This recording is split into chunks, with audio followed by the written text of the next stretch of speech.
manifesto document, the 80-page document, which was tagged Renewed Hope 2023. So let's not take too much time tonight. Let's dive into that document and a lot of issues that have been brought up. More importantly, what it means to you, how that might influence your decision in the coming months in the build-up to the 2023 presidential election. We're joined on the program tonight from our Abuja studio by Senior Advocate of Nigeria. He's the Chief Spokesperson of the Tinubu Presidential Campaign Council. Mr. Festus Keyamo is our first guest on the program tonight. Thank you for joining us, Mr. Keyamo, on the program. Thank you for inviting me. Well, this is a document that has been anticipated for some time, Renewed Hope 2023. It's called the Action Plan for a Better Nigeria. Just give us well, I see you're holding it. Give us a backstory. Who is the brain, or who are the brains behind this document? Well, thank you very much. Just to also adjust your introduction a bit about our document. We have called it an action plan, not just a manifesto. And we have done so, we have used that phrase advisedly, because we have gone beyond the ordinary and the cliche and the usual sound bites of manifesto. What we have done is to produce a document that does not only show our intention, but actually outlines the way we want to achieve those intentions. And so we have gone beyond all these other parties that... Well, that's the same definition of a manifesto, Senior Advocates. It's the same definition of a manifesto. No. Well, it is not. I will tell you. It is. A manifesto is a written statement declaring publicly the intentions, motives, and all of its views. So essentially, you have declared your intentions, your plans, and policies. So that's what it is. Perhaps you just want to use another term, but please go ahead. Well, but I'm just telling you why we use it advisedly. We want to take it just a niche further to show that we also have outlined the ways and means by which we want to achieve those objectives. But, you know, beyond that, you can see that this document, like we explained to Nigerians over the last few weeks, we have gone through several layers of consultations, several layers of, you know, inputs by various stakeholders. And so Asiwaju is it's a candidate that likes to carry everyone along. And so we were not in a hurry because we wanted to present to Nigerians a document that can take care of their fears, their aspirations, and what they really want to see and hear. And that is why you can see that if you look at the preamble of the document, it says that our people, the citizens of Nigeria, are the most valuable assets that we have. And that document seeks to promote the interest of Nigerians through and through.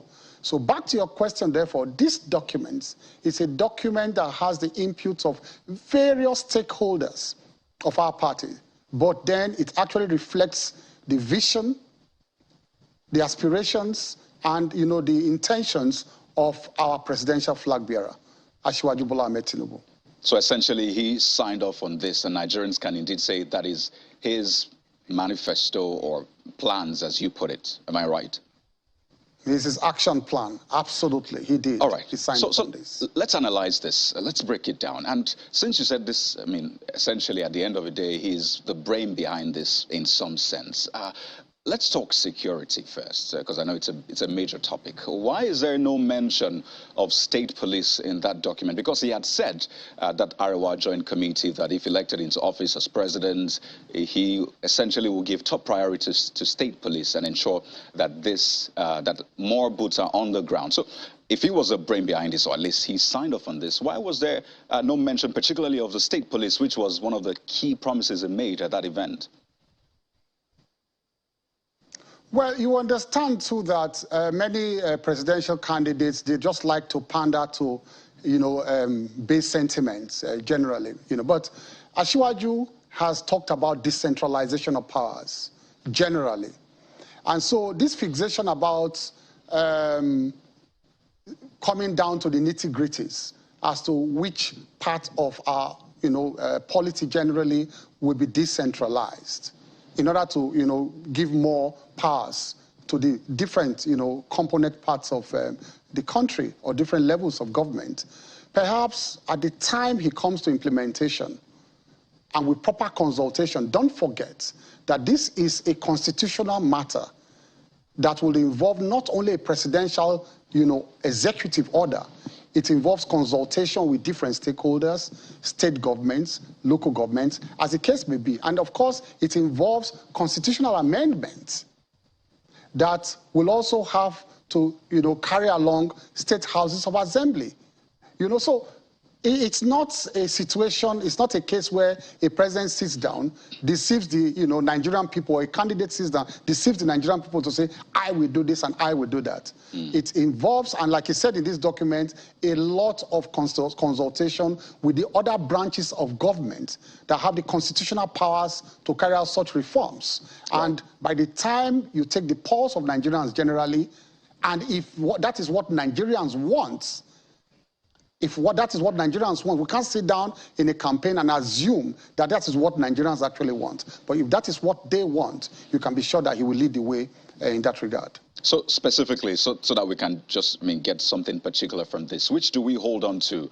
The statement he made at the Arawa Joint Committee that he would prioritize and essentially give top priority to state police, or the words of this document that just loosely speaks about decentralization? Which one do we hold on to?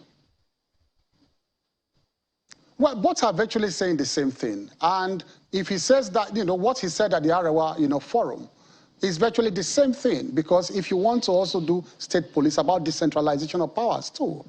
So therefore, when a candidate tells you that he will, lead the way, it's also an indication that he will also be in consultation with other levels of government and other, branches of government that have the constitutional powers, to carry out such functions. But then don't forget too that the issue of security in this document goes beyond that. There are more fundamental issues regarding security that he talks about in this document. For instance, he talks about raising a battalion to tackle terrorism. Because terrorism is just an emerging threat in our nation. The type of terrorism we are witnessing now, we have not witnessed it before. When we came in 2015, the type of threat that faced the nation was the threat of Boko Haram. And so as that threat begins to diminish, other threats are emerging, kidnappings and terrorism in other parts of the country. And so that, of course, you will know that is what he will turn his attention to. Right. Now he talks about raising a battalion for terrorism, well-equipped, well-trained, highly mobile, and highly motivated too, to tackle terrorism in particular and kidnapping. Now, that is an innovation in this document. Right. That he has mentioned. So there are more profound issues in this document regarding security. Okay, he also we'll explore talks about that, optimizing Senior Advocate. Our aerial but just power. we're sure what to expect, are you saying that he will prioritize state police, just so we get on with that and move on to other things? Will he prioritize state police? It is an admixture of what is this document and the sound bites you have heard from him before. Okay. So is that yes or no? Will he prioritize what is state in this police? Document and what he has said before? He will prioritize consultation with other levels of government on that issue. He will prioritize consultations. All right. So, I mean, at least we get your point on that. But let's talk about that anti-terrorism battalion. And yes, it's in that document. In fact, it speaks about improving salaries just right next to that and the welfare of security operatives, essentially. And the question now will be, where will the funds come from? And let me give you a background, really. So we're planning to spend about 13% of our budget on defense in the coming year, 2.74 trillion. In this current year, we're spending 2.29 trillion. For next year's budget, we're looking at a 10 trillion naira deficit. For this year's budget, we're looking at close to 7 trillion naira deficit. So clearly, the gap is widening. And if you're in this government, you know how difficult it has been to raise revenue. So where will the funds come from? Well, you've asked a very important question, and this question cuts across the entire, gamut of the document. Now, raising revenues is a very profound issue that he talks about throughout the length and breadth of this document. One, he talks about diversifying the economy, because our economy over the years has been a mono economy.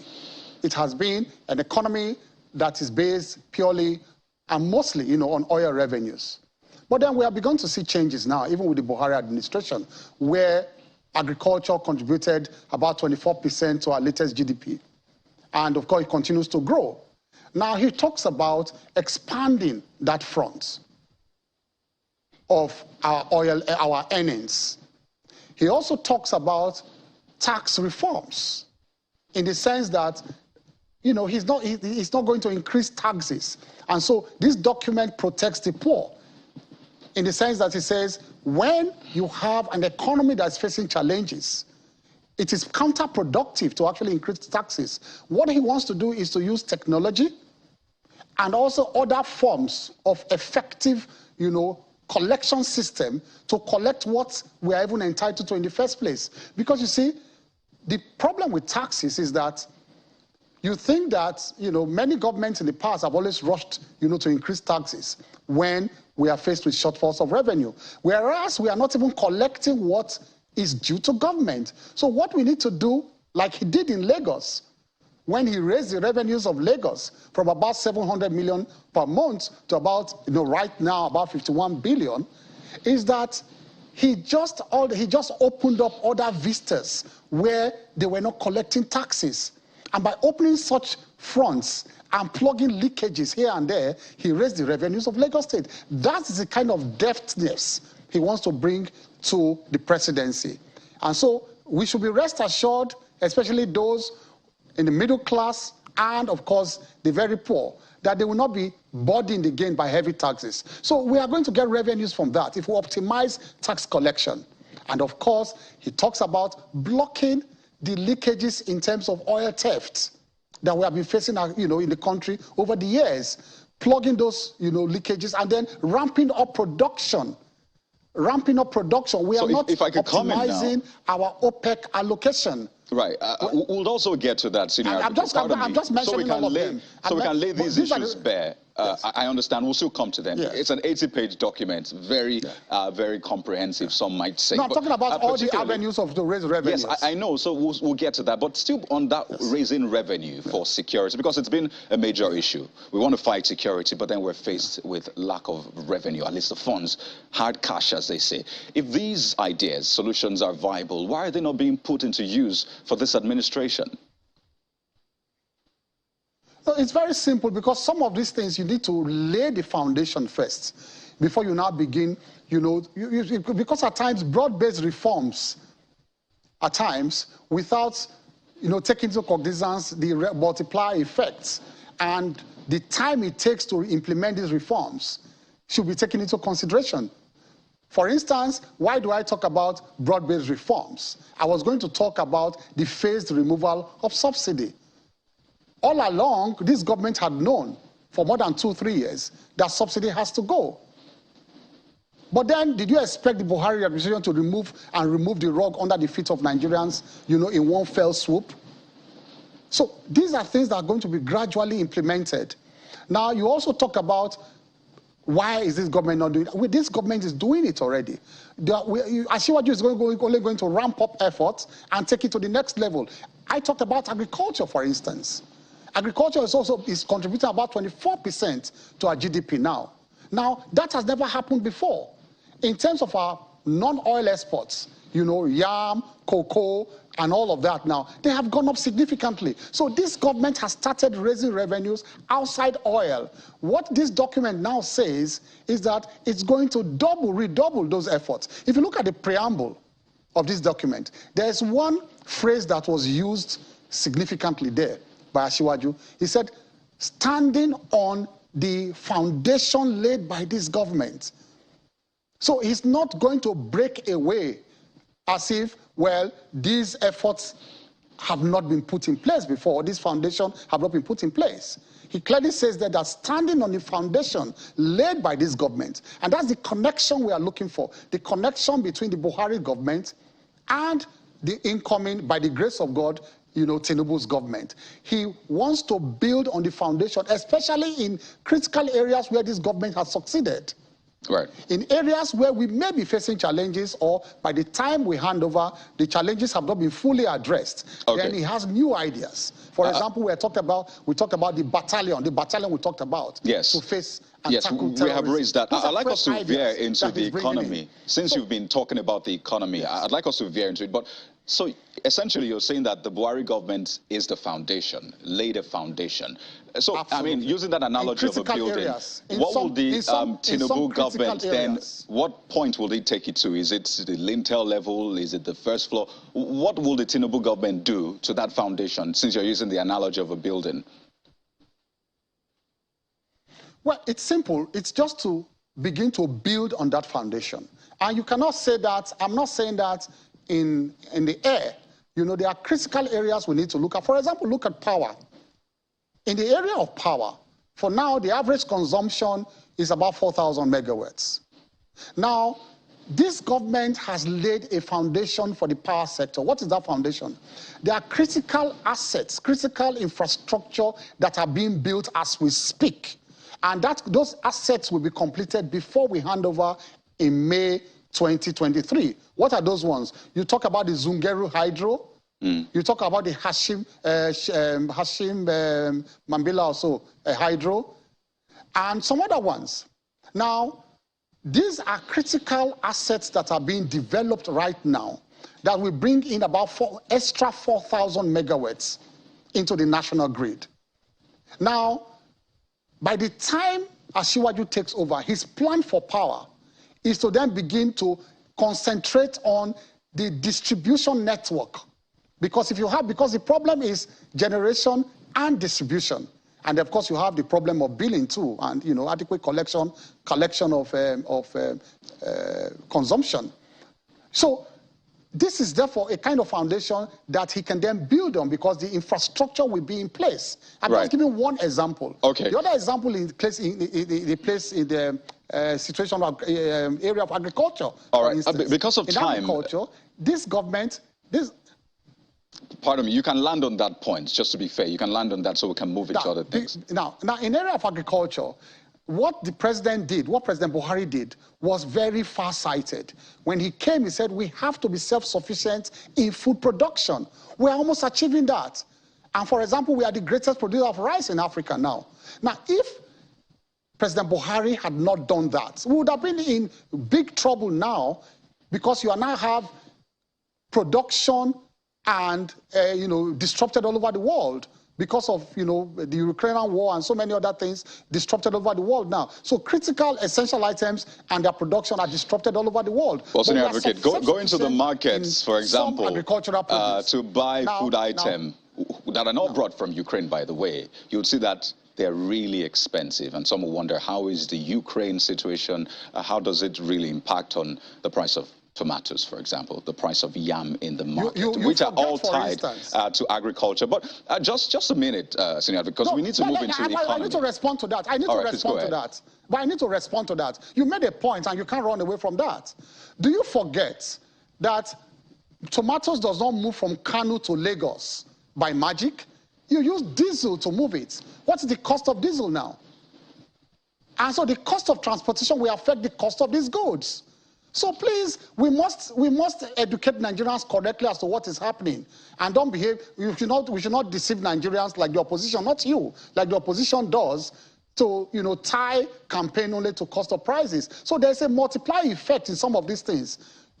Transportation of goods and services is key, especially goods, is key to determine the price of goods. Which raises the question then. Even though we are self-sufficient in local production, but moving the goods from place to place is affected by the cost of diesel and the cost of transportation. And this the more raises the question, and I think you are even still pushing the buck to the table of government. So what is the government doing to ensure that the inflation is brought down, that people can go to markets and at least their living wages can help them earn a living for real? So I think you have raised that question yet again. If these ideas are really viable, why aren't they put into use such that the price of the goods in the markets are at least affordable for the average Nigerian? Now let's go back to this document now. Now, Asiwaju says he wants to build an economy that is not dependent on the vagaries of world economy. And that is the final dream. That's the eventual dream of an Asiwaju. If you look at this document, it says, little by little, we want to save Nigeria and protect Nigeria from the headwinds of international politics and economy. How do we do so? That over time, and which is Buhari administration has started, over time, we are going to concentrate on producing internally all essential items that we depend on. Food, and basic items, and we are going to stop importation of luxury items so that we are going to look internally to produce these items so that whatever the vagaries of world economy or politics about, we are going to have an economy that is protected from these headwinds. So that is the dream of an Asiwaju, and he has done it. Don't forget that. All right, Senior Advocate, I'd like to come in now so we can cover more ground on this conversation. From even other states in the country. I understand. Just so we can cover more ground. It's not every day we have you on the show, so I'd like us to maximize this. I noticed something very interesting in that document. Student loans, and I mean, that is really ambitious, especially for people who have stayed outside of the country. They know how it is. Yes, it's controversial in some areas. The U.S. trying to get that burden off the neck of students and all of that. But at least for a nation like Nigeria, what we have seen in the education sector, some might think, wait a minute, it's a good idea because we've seen it in the past during the military regime. But then a lot of people remember this statement that the presidential candidate made in 2015. Take a listen. We will give you student loan. Our program, 4 years will be 4 years. You will not extend before 4 years to graduate in a university. By the time, on your 4th year, you will be taken through that critical part. Senior Advocate, where are the student loans today? That was in 2015. I think the roadmap and the foundation is being laid. Let me tell you why. Because, you see, you also need to ramp up revenues first and make them available for people and for students to tap into that revenue base. And that's where we're talking about revenue now, how to ramp up those revenues. Don't forget that when we came in 2015, and this is a significant point I want to make, I want everybody to fact check me as I speak. In 2014, no less a person than Okonjo-Iweala, who was then Minister of Finance, told everyone that we're headed to recession. So it's not we did not give that excuse. It was a PDP government that said at the time they were leaving that the country was on a downward slide towards recession. And that was in 2013 and 2014. Now, what happened, therefore, was that we came in and met that recession, and then the country slid into recession.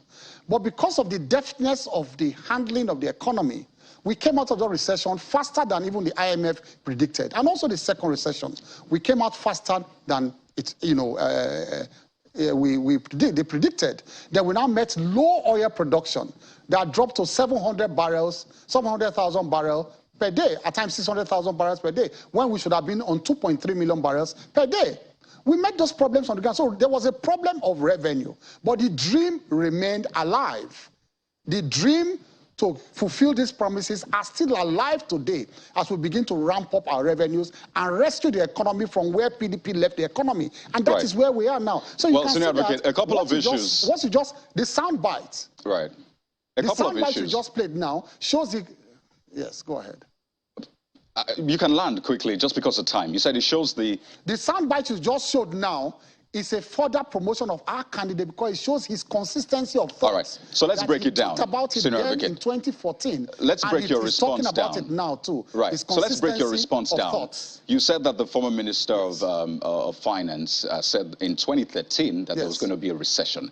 Your candidate made that statement in 2015 January, being aware of those statements made that Nigeria was getting into recession. Yet he made that promise to thousands of young people, in fact, maybe millions who were listening at that time. So that's on the one hand. So if he made that promise at that time, it's almost 8 years now, no students loan. What is the assurance, really, that the one he's making now, that in 7 years to come, there will be a reality. And you said that your government meant 700,000 barrels of crude at that time. Well, that is not true, at least according to the OPEC figures. This government was doing, as at May 2015, was doing between 1.6 million and 1.9 million barrels per day. By the end of 2015, production dropped. Go and fact check me. End of 2015, early 20, there was disruption in production in the Niger Delta region. So everybody can fact check me. It dropped. You said it dropped to 700,000, and I'm giving you the figures of what your government meant when you came in. 1.6 million, 1.7 million. In fact, the price of crude at that time, when your candidate said it was at the lowest, was about $60-something. Not at the lowest. The lowest has been $25 in the 20 years that we've seen. So, well, I'm telling you to fact check me that when we came I just did. That when you came in, it wasn't $700,000. But you were saying May. You are mentioning May 2015. And I gave you June as well. June was 1.7 million. And I'm telling you that. That's when you came in. If you're not taking May, I'm giving you June. Yes, so June is 1.7 million barrels per day. Yes, yes. When do you plan your budget? When was our first budget planned? Our first budget was a 2016 is budget. Pointedly at the statement you made that you made $700,000 per barrel. Sorry, 700,000 barrels per day. It dropped. No, don't misquote me. When we took over, it dropped to 700 because of disruption of production. And I want everybody to fact check you and I. I just did. I just gave you the figures when you came in, but in order not to belabor the point. I'm telling you that the budget. Look, listen. The first budget we planned was a 2016 budget. And that 2016 budget was based on $700,000 production. And oil price based on $30-something per barrel. That was the first budget we planned. So that 2015 was not our budget. Okay, so you're essentially shifting it from when you came into government to when you planned the budget, because your statement was we met 700,000 Well, I'm not shifting. You are the one shifting it, because no, those were your words actually. No, earlier you are the one shifting it. You are the one shifting it. You are the one shifting it because essentially our budget when we came in is when we planned our budget. Our budget was based on 700,000 barrels per day, and production and oil prices had dropped to about $30-something per barrel. Go and check. Well, based on the statements you made, I at least gave you the facts on ground. But the point also is that he made that promise then that you would have student loan, and it was specific. I mean, yes. And you listened to him. So if it didn't happen when he promised then in 2015, this is 2022. It looks like it won't even happen anyway. How are we sure that we can hold on to his words this time around? Because we're not talking about a situation where we had laid a foundation to the point where we are going to now have more revenues. And the pathway to have those revenues have been clearly laid. You cannot meet those demands or those expectations without revenues. And I just told you that the vagaries of local disruption of production and international headwinds that we had to face disrupted revenues. So it's a matter of fact. I'm stating. All right. So, I mean, just to be fair, Senior Advocate, will he be apologizing then to Nigerians for the promise he made that has not come to fruition? No. Do you have to apologize to perhaps force majeure? When you have a force majeure, you don't apologize. Those are force majeure. Well, I think a lot of people will say at least it's as a leader who made a promise to people. I mean, it's only fair to say, well, we promised this, but we apologize we couldn't do it because of these reasons. Because, I mean, you respect the people. Hold on. Let me first of all ask you, do you know what they call force majeure in contract law and law? I imagine that's a rhetorical question, Senior Advocate. No, it's not rhetorical. Let me explain what force majeure means. Even when two people are in a contractual Advocate, I think we all do. The question is just basically... But you're interrupting me. No, because of time. I think it's actually a general term that a lot of people understand. You cannot ask something and run away. I'm not running away. It's because of time. My question was, would he apologize to Nigerians? And you didn't answer the question. I said when you have a force majeure, I said when you have a force majeure. So essentially, he doesn't need to apologize. Contractual, you don't even need to. You are not. All right, no problem. Noted. I said when two Noted, people senior are in a advocate. contractual obligation. I'd like to ask you one more question. Happens, nobody's liable to the other. Well, you are not listening to me. I apologize. You've answered the question. I just need to ask you one more. No, you have not answered it. Well, you've answered that question.